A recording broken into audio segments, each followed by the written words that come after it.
Good day, dear students. Today, myself, Dr. Sharayu Thorat, Associate Professor, Sri Shivaji College of Arts, Commerce and Science, Akola, is back here with the IR Spectroscopy presentation, Part 2. The presentation is basically meant for undergraduate students of Sant Gadge Baba Amravati University, Amravati. So let us begin with the presentation, Part 2 of IR Spectroscopy. Now here we will continue with the position of vibrational band in the vibrational spectrum of heteronuclear diatomic molecule. Vibrational absorption spectrum of a diatomic molecule exhibits one band that is fundamental according to the selection rule del V is equal to +1. Usually the molecule is present in V is equal to 0 state, that is the first state, energy state, and hence the band corresponds to V is equal to 0 to V is equal to 1 transition. However, other transitions with del V is equal to +1, that is V is equal to 1 to V is equal to 2 or V is equal to 2 to V is equal to 3, etc., will also give a band at the same position. So if you have to find the position of the band, then we will take the difference between the two energy level. Nu bar is equal to epsilon 1 minus epsilon 0. So the first energy level is given by 3 upon 2 omega bar minus ground energy level, that is the 0 point energy level epsilon 0. It is given by half omega bar. So if you take the difference between these two energy level, the answer is omega bar centimeter inverse. Now consider here the difference of energy levels between epsilon 2 minus epsilon 1. Now the energy level for epsilon 2 is 5 upon 2 omega bar minus for epsilon 1, that is 3 upon 2 omega bar. If you take the difference, the answer is omega bar centimeter inverse. So here see, if you take the difference between the two energy level, that is V is equal to 1 to V is equal to 2 or V is equal to 2 to V is equal to 3, the difference comes out to be omega bar centimeter inverse. Now in case of enharmonic oscillator, the selection rules can be del V is equal to plus minus 1, plus minus 2, plus minus 3, etc. Now see here again, we have a diagram showing the names for infrared vibrational transitions. That is, the types of vibrational transitions are indicated in this figure. The intensity of del V is equal to plus minus 1 transitions is stronger than that for del V is equal to plus minus 2 plus minus 3 transitions. Both electrical and mechanical enharmonicity contribute to the intensities of del V is equal to plus minus 2 plus minus 3 transition. Del V is equal to plus minus 1 gives fundamental bands that is strong in the vibrational spectrum of the diatomic molecule. Now here in this diagram you can see the fundamental band arising from V is equal to 0 to V is equal to 1.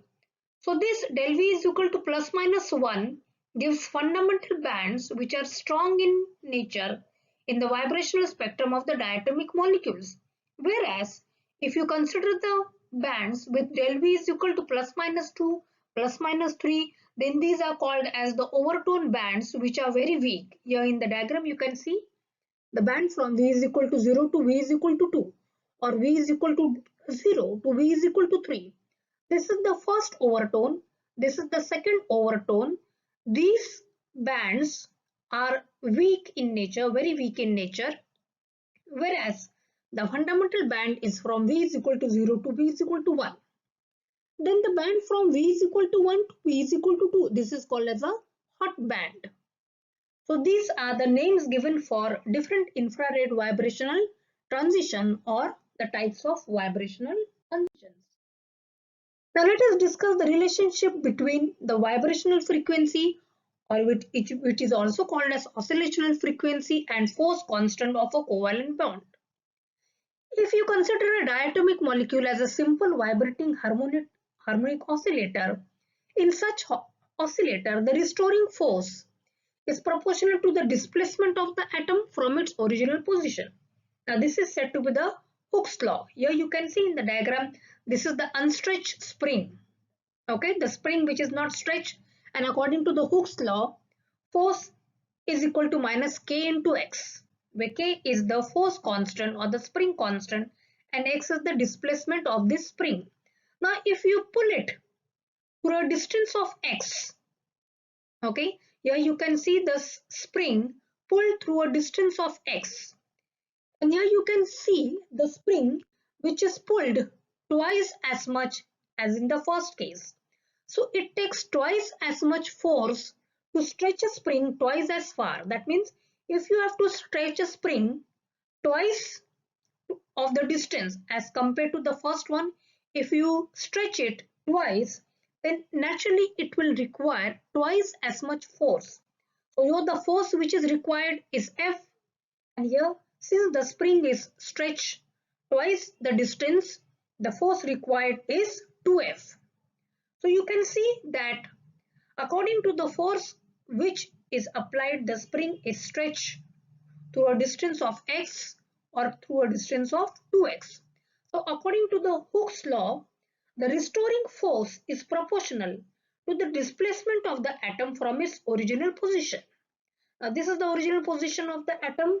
This is stretched to a distance through a distance of x, and here you can see the position of the atom which is stretched to a distance of 2x.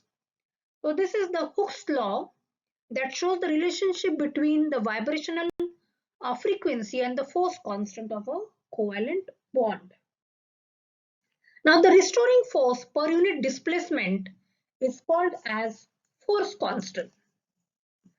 And this force constant, it is related to the vibrational frequency by the equation omega is equal to 1 upon 2 pi square root of k divided by mu. What is this k?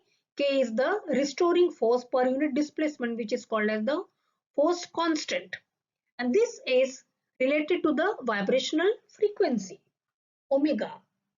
By this equation, omega oscillation is equal to 1 upon 2 pi square root of k divided by mu.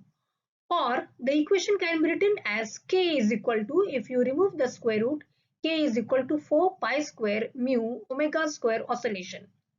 Where this mu, it is the reduced mass. Mu is given by m1 into m2 divided by m1 plus m2, where m1 and m2 are the molecular mass of the atoms. And omega oscillation, this frequency is related to omega bar by this equation.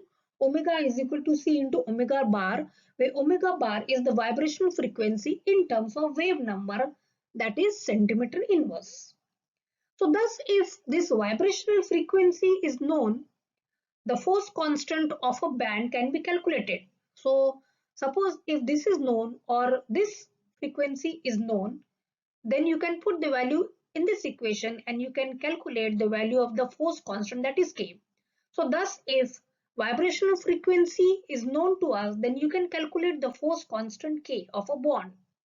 The unit of this force constant in CGS system is Dyne per centimeter, and in SI system it is Newton per meter. What is the significance of this force constant? Force constant K is a measure of bond strength, because more the bond strength, more will be the force constant, and therefore more will be the vibrational frequency. The vibrational frequency of the molecule is due to the two types of vibrational modes. First is the stretching vibrational mode and second is the bending vibrational mode. Now let us discuss one of the problem based on the simple formula of force constant, which is related to this frequency omega and this mu, that is the reduced mass. So calculate the force constant of HCl molecule if its vibrational frequency is 8.667 into 10 to the power of 13 second per second, and the reduced mass of the molecule is 1.6277 into 10 to the power of minus 27 kg. So here they have given us the value of omega and mu, that is the reduced mass. So if you substitute in this equation of force constant, K is equal to 4 pi square omega square into mu. So 4 into pi square, put the value of vibrational frequency, take the square and put the value of this reduced mass mu, and if you calculate, the answer is 483.1 Newton per meter. So based on this formula, which relates the force constant K with the vibrational frequency and reduced mass, you can solve the numerical problems based on this formula. The applications of infrared spectroscopy. In qualitative analysis, this can be done by comparing the spectrum of unknown sample with the standard one. In quantitative analysis, the quantitative determination is based on the determination of concentration of one of the functional groups of compound being estimated. Determination of purity, as impurity reduces the sharpness of individual bands and causes the appearance of extra bands and blurring of infrared spectrum. So hence from this the purity can be easily estimated. Then presence of water in a sample. If the sample contains water, it gives the bands at 3600 to 200 centimeter inverse region. In 1650 centimeter inverse region and 600 to 300 centimeter region. If, however, water is coordinated to a metal ion, then you can have an additional band. It can be seen in the range of 880 to 650 centimeter inverse region. So the presence of water in a sample can be recorded with the help of IR spectra. With the help of IR spectra, you can calculate the force constant. Then shape and symmetry of a molecule. Infrared spectroscopy has been proved very successful in deducing the shape or the symmetry of the molecules. For example, if NO2 is linear, only two bands will be active in infrared spectrum. And if bent, then three bands will be found. Okay, as we have in H2O molecule. Then IR spectroscopy is used in the study of reaction kinetics. This technique is helpful in the study of reaction kinetics as intermediate compounds can be easily detected and estimated. Then from IR spectra you can calculate the moment of inertia and bond length. You can determine the aromaticity of organic compounds and you can identify the functional groups. So these are the applications of infrared spectroscopy. And thanks for watching this video. This was all about the infrared spectroscopy. Thank you.